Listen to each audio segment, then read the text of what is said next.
Como dije al principio, celebramos la fiesta de la santidad expresada en esta fiesta de todos los santos y santas de Dios, los reconocidos oficialmente y los no reconocidos. Nosotros siempre hablamos de vocación, fulano tiene vocación, fulanita tiene vocación, y eso implica inmediatamente fulano quiere ser cura y fulanita va a ser monja. Pero eso es vocación con V minúscula. La vocación con V mayúscula, la grande, a la que todos estamos llamados y la expresamos pues de diferentes formas, es la llamada universal que Cristo le da a todo hombre y mujer que es bautizado en su muerte y resurrección. Es desde ese momento, ya bebitos o adolescentes o adultos, que Cristo nos está invitando a vivir en una comunión profunda de amor y de confianza con Él y con los demás. No nos invita a vivir aislados, nos invita a vivir en común unión también unos con otros.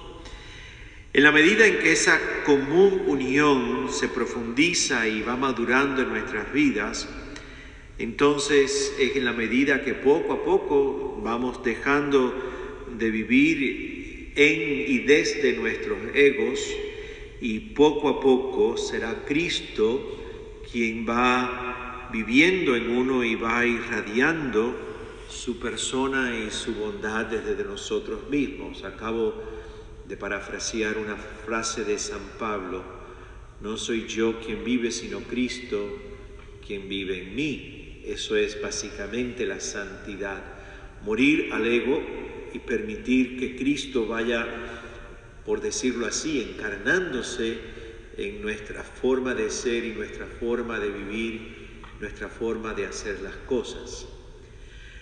Pero si la santidad no se encarnara, si la santidad no se hiciera visible y tangible en la vida de nosotros, en nuestras palabras, en las acciones, en las decisiones, si eso no se hiciera realidad, pues la palabra santidad termina siendo una palabra muy bonita, pero termina simplemente siendo un concepto. Y termina siendo una cosa totalmente etérea, la santidad. Algo en una nube que no ha bajado a la realidad. La santidad se reconoce en el momento en que la vemos hecha carne en alguien. Inmediatamente uno lo detecta y se da cuenta de que, wow, aquí vive el Espíritu de Cristo en esta persona. Esta vocación es tuya y mía. Esto no es solamente de algunos pocos o de algunos elegidos. Es la vocación universal de todo bautizado. Ser santo y santa, vivir en comunión con Dios, se tiene que ver, se tiene que sentir, se tiene que oler, se tiene que oír en las palabras de gente como tú y yo, que somos gente de la vida diaria, la gente que estamos en la trinchera de la vida, la gente que estamos lidiando con todo lo que estamos lidiando día tras día tú y yo. Es allí, en esa vivencia, donde en tu persona y la mía tenemos que reflejar que somos menos egocéntricos y Cristo va surgiendo en nuestras vidas.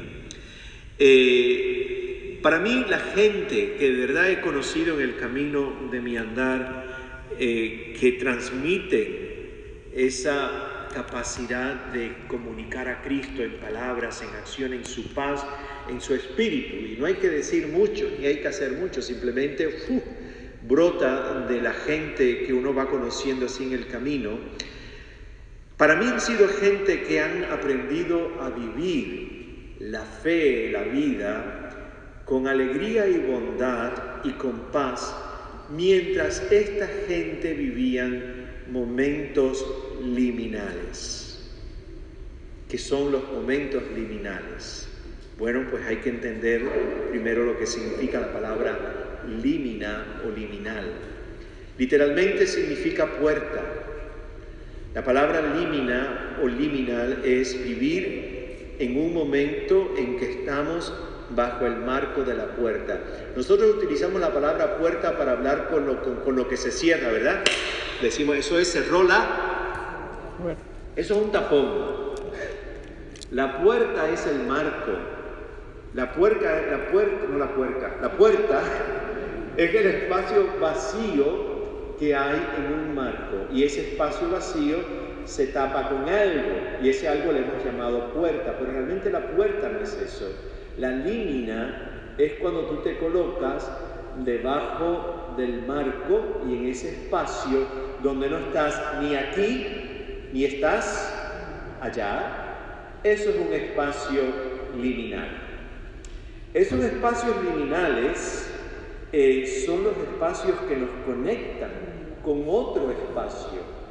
Los espacios liminales son esos momentos en la vida en que, pues, hay algo nuevo aquí, hemos dejado algo atrás y estamos bajo él. Y entonces son los momentos en que tú y yo tenemos que decidir si pasamos y entramos a la próxima etapa, o damos marcha atrás, o simplemente nos quedamos estancados. Son los momentos en que decido por vivir con la fe, o decido dar marcha atrás y vivir con más duda y más temores. Son los momentos en que me invita Dios a vivir con más seguridad, pero tengo que salirme del marco, o decido marcha atrás y vivo con más inseguridad. Son los momentos en que estoy entre la salud y la enfermedad, y Dios me está pidiendo que dé un paso más adelante, que realmente no sé cómo es, cuidado. Realmente el espacio a donde Dios me lleva todavía no lo conozco, pero percibo que Dios me dice, dale un paso más adelante. Son los momentos en que estamos entre la vida y la muerte, y estoy en ese espacio liminal maravilloso. ¿Por qué es maravilloso? Pues es maravilloso porque es difícil, porque los espacios liminales donde la vida nos va llevando son los espacios donde tengo que soltar el control. Tengo que crecer en un momento de fe donde el Dios, en esos espacios donde no estoy ni aquí ni allí. Voy a utilizar una frase del libro de la sabiduría que se utiliza mucho en las misas de difuntos. Nos está probando como oro en el crisol. Los momentos liminales son momentos de una prueba grande. Son los momentos en que optamos por Cristo o no optamos por Cristo. Es siempre una invitación a un pasito más, es una invitación a un poco más. Es una invitación a crecer en la fe, en la paz mental y espiritual, o es un momento en que decidimos deshacernos en pequeños pedazos. Por eso no nos gustan los momentos liminales. Prefiero estar aquí o allí, pero no en esas transiciones donde realmente es donde Dios nos habla y nos invita a un poquito más. Sin la gracia es imposible. Sin el esfuerzo personal es imposible entrar en la próxima etapa. No sé cuál es la próxima etapa, pero sin la gracia yo no puedo, y sin tener un ejercicio de mi voluntad a dar un paso adelante tampoco puedo. La vida está llena, gente, y espero que me entienda, de momentos liminales.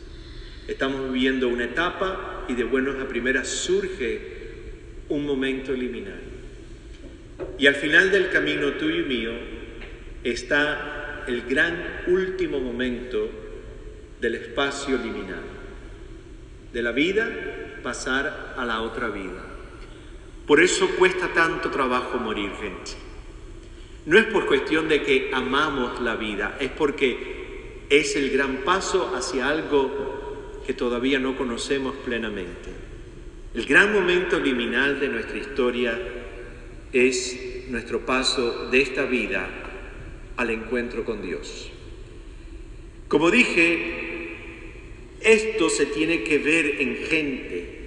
Gente te lo tiene que enseñar.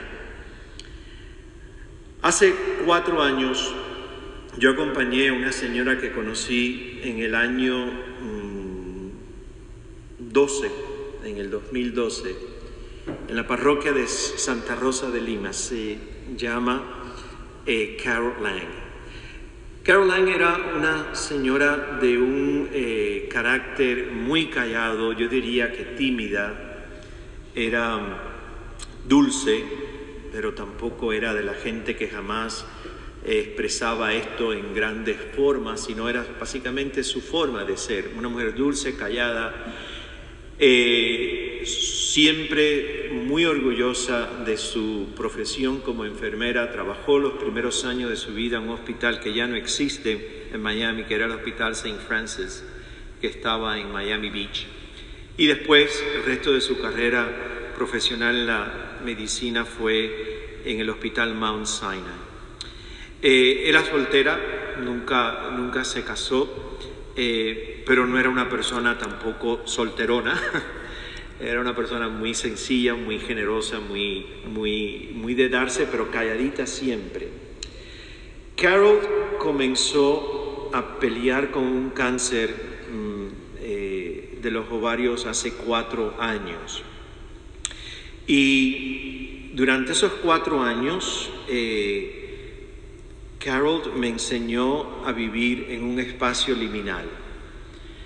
Tenía cirugías, tenía sus quimos, sus radiaciones, pasaba un periodo no muy largo bien, había esperanzas, el cáncer resurgía. Carol jamás cuestionó, Carol jamás preguntó a Dios. Carol simplemente me decía, Father Pedro, whatever God wants, lo que Dios quiera. Y así lo vivió 4 años, con una tranquilidad y con una paz enorme. Lo vivió sin controlar a Dios. No le decía a Dios lo que quería, simplemente le decía a Dios, whatever comes is welcome, lo que venga es bienvenido. No lo vivió deseando, muy ignaciana en su espiritualidad, pero era extremadamente franciscana porque era asociada a la orden. Digo ignaciana porque ella decía que ella no deseaba ni una cosa ni la otra. Ignacio lo llamó la santa indiferencia. Carol no vivía ni aferrada ni a la vida ni a la muerte. Vivía en esos espacios liminales de espera y ver qué es lo que Dios iba abriendo en el próximo paso. Carol finalmente murió hace apenas unos cuantos meses. Yo la vi unos cuantos días antes de morir. Fue una experiencia muy profunda para mí y para ella, porque ella ya no podía sostenerse y se fue a vivir a casa de su mejor amiga que había enviudado también hacía unos años. Y esa tarde fue la última vez que conversamos. Me dijo lo que quería para la misa, dónde quería la misa, que yo celebraba la misa, las lecturas, los cantos, ella preparó todo. Y me dijo, yo te pido un favor, como no me puedo quedar sola, cuando salgas, vete a la funeraria y prepara el funeral. Y de allí me fui a la funeraria cerca de su casa, hablé y a los 5 días Carol murió. Su Eucaristía fue en la parroquia de Blessed Trinity en Miami Springs. Pidió ser cremada porque decía que enterrarse era demasiado caro y dejó su dinero para un montón de instituciones. Y el día en que enterramos las cenizas, Bonnie, que era esta señora que la acompañó siempre, me dijo, Carol quería que te entregara esto. Y me entregó un librito que era su journal, su diario. Es la segunda vez que me pasa esto con alguien. Y me entregó su journal. Yo llevé días, semanas realmente, esperando abrirlo. El journal tenía una liguita negra. Y era esta. Esta era la gomita con la que ella había cerrado el journal. Y empecé a hojear el journal, tenía puesto las reuniones que teníamos, el retiro que había ido, su diálogo con Dios, una joyita inmensa. Pero yo no me había dado cuenta de que la gomita tiene algo impreso en unas letras muy pequeñitas en blanco. Y esto es lo que ella llevaba siempre, o en su, como brazalete o en la cartera, y con esto selló su journal y dice: let go and let God. Suelta las riendas y deja a Dios ser Dios. Fuerte, ¿verdad? Alguien que en 4 años estuvo lidiando con cáncer. Let go and let God. Suelta las riendas y deja a Dios ser Dios. Hoy es la fiesta de Carol. Hoy es la fiesta de una santa, de una santidad vivida profundísimamente, no solamente en los 4 años de su enfermedad, sino realmente en su vida. Amaba ser enfermera porque ella decía: es un privilegio poder entrar en el dolor de alguien y poderlo sanar. Era una vocación realmente muy profunda en ella. Let go, let God. Yo te invito en esta noche, víspera también ya el lunes de la fiesta de los fieles difuntos, que básicamente es lo mismo de alguna forma, que pienses en alguien que en tu vida marcó tu relación con Dios. Alguien que tú puedes decir en esta noche: vi la santidad encarnada en él o en ella. Lo vi en palabra, lo vi en gestos, lo vi en fe, lo vi en el amor. Sé que es la santidad porque conocí a esa persona. Y simplemente piensa en esa persona, toma un momento en silencio y dile a Dios: gracias. Gracias porque son la gente que marca el camino de nosotros para siempre. Gente que aprendió a vivir sin miedo en los espacios entre la vida y la muerte, los espacios liminales, donde Dios siempre nos pide un poquito más.